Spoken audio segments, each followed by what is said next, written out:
Hey everyone. Today I want to show you the design of a simple and pretty interesting step-down voltage and current regulator, which is specifically intended for charging different types of batteries and battery packs, including all kinds of lithium ones.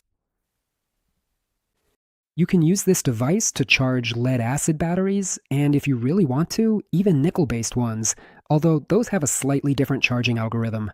Nevertheless, the charger is universal. Its input voltage can range from 6.6 to 28 volts, and the output from 1.3 to 23 volts. So you can use this system to charge lithium-ion batteries from 1 to 5 cells in series. It provides the correct charging algorithm for lithium batteries. Stable current, stable voltage. It has a charge indicator in the form of a pair of LEDs. The maximum charging current can reach up to 4 amps, which is quite a lot for such a tiny board.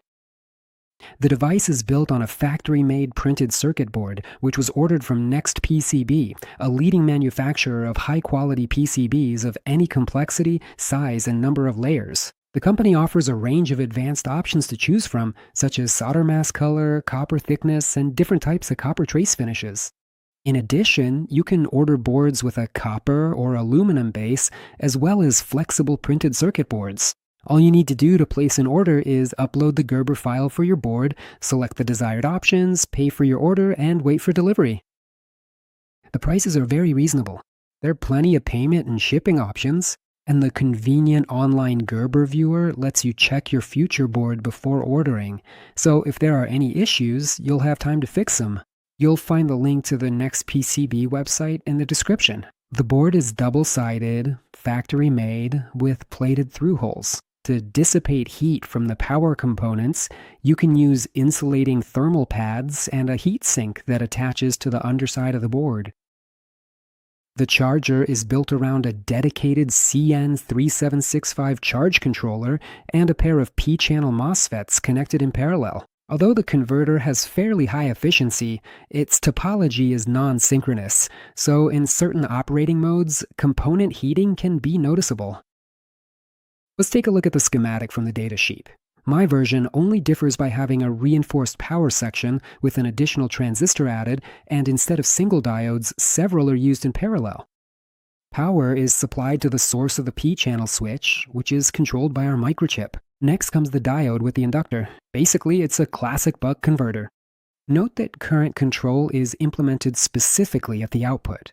The current is set by shunt resistors. The microchip itself constantly monitors the voltage drop across these shunts and compares this voltage to the voltage of the internal reference source to ensure output current stabilization. The chip also monitors the output voltage, or the charge termination voltage, through a resistive divider. As you can see, this is set by the specified resistors.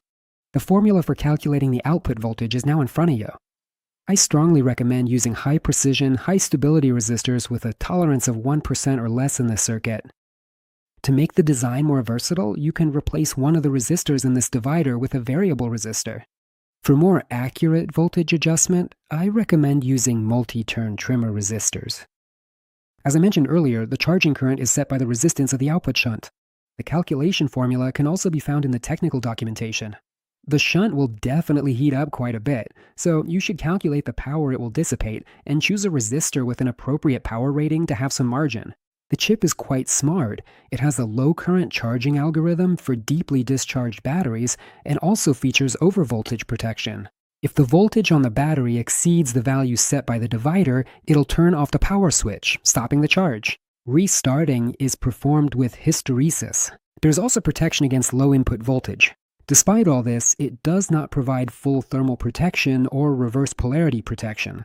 I think it's clear that the circuit isn't afraid of short circuits. The specified diode is part of the step-down converter. The other diode is mainly for protection purposes and prevents reverse current flow from the battery. In my case, each of these diodes consists of 4 Schottky diodes rated at 40 volts and 5 amps each, connected in parallel. But I strongly recommend using diodes rated for at least 60 volts. The power switch is P-channel, and when choosing the switch, pay attention first and foremost to the drain source voltage, which should be between 40 and 60 volts, and to the on-state resistance. Here, the lower it is, the better. The inductor, it's best to use a pre-made one with an inductance between 22 and 47 microhenries. It's also important to note that the CN3765 chip operates at a fairly high frequency, up to 300 to 310 kHz, so the inductor core material needs to be suitable for that.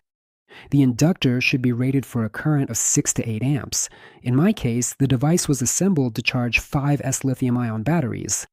The charge termination voltage for these batteries is 21 volts, and the components listed on the board, specifically the parameters of the resistor divider and shunts, are relevant if your goal is also to charge similar batteries for power tools. If you have different requirements, recalculate the charge termination voltage and current using the formulas from the technical documentation. The charger handles its tasks well. Again, in terms of efficiency and heat generation, it falls short of modern synchronous converters, but it still has its place. If you plan to use it at full capacity, keep in mind that you'll need a suitable power supply for it. For example, to charge similar 5S batteries at currents of 3 to 4 amps, you'll need a power supply with a capacity of 70 to 100 watts, taking the converter's efficiency into account. That's all I have for now. Don't forget to rate the video if you liked it, and support the creator with a like and a kind comment. As always, all the necessary information is in the video description. See you next time. Bye.